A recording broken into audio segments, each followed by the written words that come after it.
think they are satisfied. Mr. Clement, when you say that these two classic injuries, how, if at all, does TransUnion affect this? Do you have to show that there's some sort of history and tradition, that this is the kind of injury, either the vote margin or the risk of electoral loss, that counts as a cognizable injury?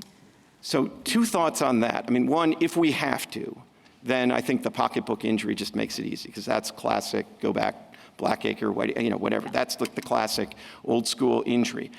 The second thing I would say, though, is I do think there's some artificiality in some of these contexts to force everything to be run through the pocketbook injury. I mean, Congressman Bost is injured in the pocketbook, but that's because he's a candidate in an election with a ballot with his name on it. And I think if you go back to the relevant history here, I don't know if 133 years counts, but I'd take you back to McPherson v. Blacker.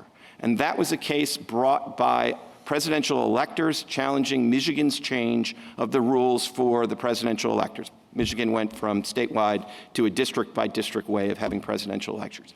This court thought a lot about justiciability in that opinion, didn't bat an eye about standing. Of course, the presidential electors are the right people to challenge a change in the rules for presidential electors. And then I would also take the court back, not ancient history, but Crawford against Indiana in the voter ID case. There was a question about the standing of the Indiana Democratic Party.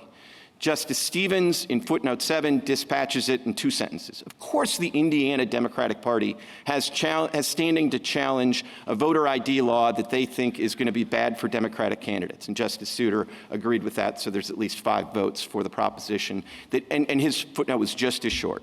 It's just common sense that in these contexts, the candidates, who are the ones, as Judge Oldham said in his opinion, they take time off from the elections, their names are on the ballot.